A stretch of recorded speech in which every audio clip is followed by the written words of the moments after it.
বাংলাদেশ নিজের ঘরে আগুন সামলাতে পারছে না, তারা আবার চাইছে ভারত সামলাতে।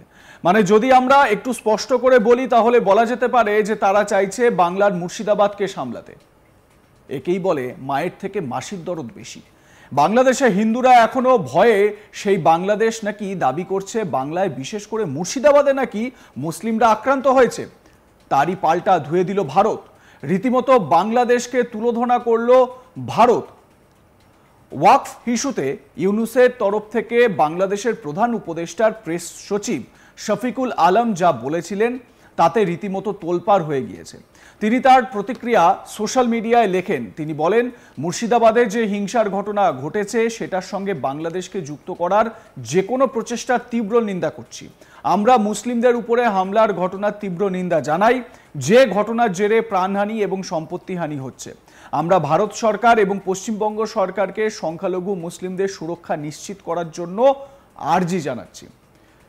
কিন্তু এই শফিকুল আলম এটা জানেন না যে মুর্শিদাবাদে যারা আক্রান্ত হয়েছেন তাদের 99% হিন্দু। আমি যদি 100% হিন্দু বলি সেটাও অত্যুক্তি হবে না। হিন্দুদের ওপরেই আক্রমণটা হয়েছে এবং বাংলাদেশ থেকে দুষ্কৃতীরা এসে তারাই অশান্তি চালিয়েছে। কেন্দ্রীয় স্বরাষ্ট্র মন্ত্রকের রিপোর্ট এমনটাই বলছে। তার এই মন্তব্যের পরেই অনেকে বলছেন যে এই মুর্শিদাবাদের ঘটনায় যেখানে অনেকে বাংলাদেশের যোগ দেখেছেন সেখানে কি করে বাংলাদেশের তরফে এমন মন্তব্য? তাহলে কি নজর ঘোরাতে এই কাজ? যদিও এই ঘটনার তীব্র নিন্দা করেছেন ভারতের বিদেশ মন্ত্রকের মুখপাত্র রণধীর জয়সওয়াল।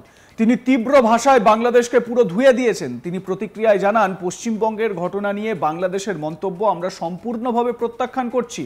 এটি বাংলাদেশের সংখ্যালঘুদের উপর নৃশংসতা সম্পর্কে ভারতের উদ্বেগের সাথে তুলনা করার একটি প্রচ্ছন্ন এবং ভুল প্রচেষ্টা।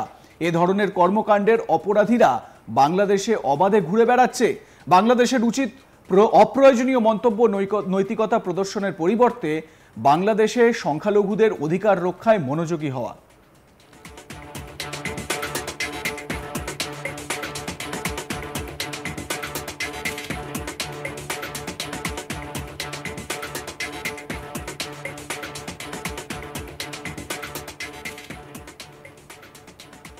এ বিষয়ে কথা বলেছিলাম আন্তর্জাতিক সম্পর্ক বিশেষজ্ঞ শুভাশিস ব্যানার্জির সঙ্গে। তিনি কি বলেছেন আমাদের শোনাবো।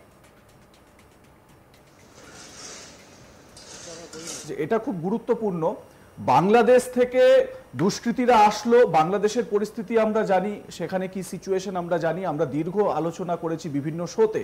বাংলাদেশ থেকে দুষ্কৃতীরা এসে মুর্শিদাবাদ যেটা সীমান্ত এলাকা, সেই এলাকায় এসে এরকম একটা কাণ্ড ঘটিয়ে চলে যাচ্ছে। এটা এর থেকে লজ্জার ঘটনা বা লজ্জার বিষয় কিন্তু আর হতে পারে না কিছু। আমার প্রশ্ন হচ্ছে যে জাতীয় সুরক্ষার ক্ষেত্রে মানে এরপর ভারতের কি কি স্টেপ হতে পারে, কি কি পদক্ষেপ নেওয়া হতে পারে এরপর, ওয়ান বাই ওয়ান যদি আসি। দেখো, যেহেতু একটা প্রেম ভালোবাসার একটা এনভায়রনমেন্ট আছে পশ্চিমবাংলায় এবং তার উপরে এরকম ঘটনা ঘটছে, দুটোকে মিলিতভাবে একটা ছোট্ট ছোট্ট লাইন দিয়ে শুরু করছি।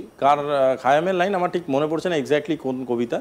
তো লাইনটা হচ্ছে এরকম অনেকটা, ইয়ে মোহব্বত है मेरी जान, जितनी बार चाहो तुम पूछ लो हमसे, जवाब आज नहीं तो कल हम जरूर देंगे।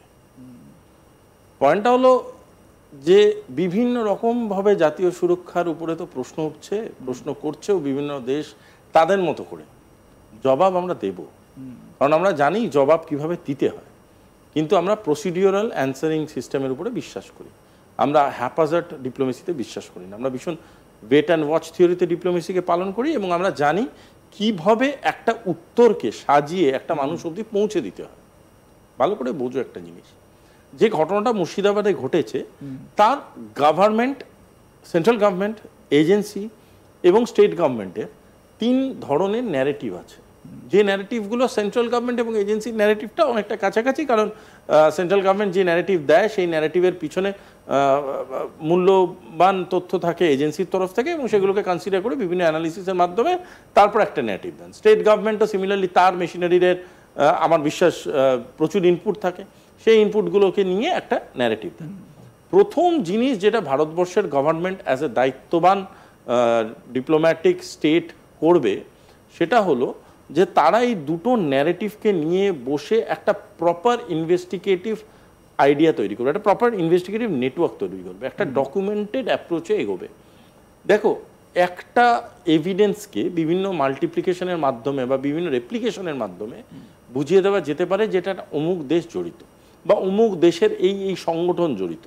কে জড়িত কে জড়িত নয়, এটাকে প্রথমে ডিপ্লোমেসিতে বা এই ধরনের ইন্টারন্যাশনাল ইনভেস্টিগেশন যাতে যার একটা অ্যাঙ্গেল হতেই পারে, সেই সব অ্যাঙ্গেলে সবার প্রথম যে জিনিসটা দরকার সেটা হচ্ছে confirmation. You can't work on anticipation, confirmation করতে হবে। সেই কনফার্মেশন কিভাবে হবে? ডকুমেন্টেড এভিডেন্সের মাধ্যমে হবে।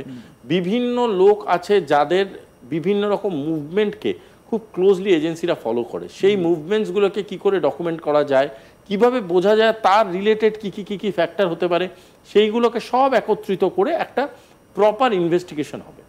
এবার এটা হচ্ছে একদম ইনিশিয়াল স্টেজ। এই ইনভেস্টিগেশন হয়ে ধরো রিপোর্ট বেরোলো যে কোনো যেই দেশটাকে বা যেই দেশের কোনো জড়িত সংগঠনকে আমাদের মনে হচ্ছে তারা এর সাথে যুক্ত, সেটা যে মুহূর্তে কনফার্ম হয়ে যাবে তারা দুটো অপশানে যায়। প্রথম অপশন হচ্ছে ডায়ালগস। ডায়ালগস মানে কি? সেই দেশে যদি কোনো নির্বাচিত সরকার থাকে বা সেই দেশের যদি কোনো দায়িত্বপ্রাপ্ত গভর্নমেন্টের রিলেটেড বডি থাকে, তাদের সাথে একটা আলোচনায় বসাটা খুব প্রয়োজনীয়, যেখানে তাদেরকে মার্ক করে দেওয়া হবে যে এই এই এই এই সংগঠনের এই এই এই এই অমুক তমুক লিডার এই এই ধরনের ঘটনা আমাদের দেশে ঘটিয়েছে, তোমরা এই বিষয় সম্বন্ধে তোমাদের স্ট্যান্ডটা কি। আমি এখানে একটা ছোট্ট প্রশ্ন করি, বাংলাদেশে তো ইলেক্টেড কোনো বডি নেই, ইলেক্টেড গভর্নমেন্ট নেই, ভারত কি তাহলে কার সঙ্গে কথা বলবে? যে ওদের দায়িত্ব নেবে, যে ওদের দায়িত্বে আছে তাকেই প্রথমে অ্যাপ্রোচটা করবে। এটা জেনারেল অ্যাপ্রোচ, এটাতে কোনো ইলেক্টেড গভর্নমেন্ট ডিসিশন মেকিং এ ইম্পর্টেন্ট, কিন্তু অ্যাপ্রোচ আমি ফেলতেই পারি, আমি চিঠি দিতেই পারি। আগে যেমন অবজারভেশনসের চিঠিগুলো গেছিল, সেটা তো একটা অ্যাড্রেসে গেছিল, সেটা তো একটা লোকের কাছে গেছিল। সে সিমিলার অবজারভেশন যে আমাদের দেশের ভিতরে আমাদের ইন্টারনাল টেরিটরির মধ্যে একটা ওয়েল আর্টিকুলেটেড ইভেন্ট ঘটিয়েছে, যাতে বহু মানুষের ক্ষয়ক্ষতি হয়েছে এবং আরও বড় অনেক রকম গণ্ডগোল বাঁধতে পারতো, আমাদের দেশের ন্যাশনাল সিকিউরিটি বিপন্ন হতে পারত। আপনাদের এখানে যোগাযোগ পাওয়া গেছে, আপনারা এই বিষয় সম্বন্ধে আপনাদের স্ট্যান্ডটা ক্লিয়ার করুন। এবার বাংলাদেশের যারা দায়িত্বে আছেন তাদেরকে লিখিতভাবে জবাব দিতে হবে এই পোডিয়ামে যে আমরা এটার দায়িত্ব নিলাম কি আমরা এটার দায়িত্ব নিলাম না। ও বলতেই পারে যে হ্যাঁ আমাদের এখানে যে সংগঠনগুলো আছে তারা এই ধরনের খারাপ কাজ ঘটিয়েছে এবং আমরা তাদেরকে প্রচন্ড রকমভাবে ইন্ডিয়ার হাতে তুলে দিতে চাই, বা আমরা এটাকে আমাদের বাংলাদেশি আমরা এদেরকে অ্যারেস্ট করতে চাই বা এই ধরনের ঘটনা ঘটাতে চাই। That is also a possible solution. সেটা বাংলাদেশ যদি করে আমি বলবো সেটা বুদ্ধিমানের কাজ। সেটা যদি না করে, যেমন পাকিস্তান দীর্ঘকাল ধরে করে এসছে, বহু রকমের সিজফায়ার করেছে, বহু রকমের মানুষকে উল্টোপাল্টাভাবে অ্যাটাক করেছে, আমাদের নাশকতা ঘটিয়েছে ভারতবর্ষের ভিতরে, তাদেরকে যখন ইনভেস্টিগেশনের জন্য আহ্বান জানানো হয়েছে, প্রশ্ন করা হয়েছে, তারা সবসময় বলেছে আমরা জানি না, কে করছে আমরা জানি না। পরবর্তীকালে তাদের ইনভলভমেন্ট ডাইরেক্টলি পাওয়া গেছে। তখন কিন্তু 26/11 একটা জলজ্যান্ত উদাহরণ, just an example, there are millions of examples. পয়েন্টটা হচ্ছে বাংলাদেশ যদি এই পথে হাঁটে তাহলে কিন্তু বাংলাদেশের বিপদ বাংলাদেশ বাড়াবে। লাইক কমেন্ট শেয়ার করুন, দেখতে থাকুন আজ তাক বাংলা। সাবস্ক্রাইব করুন আমাদের ইউটিউব চ্যানেলটি, বেল আইকন প্রেস করুন নোটিফিকেশন পেতে।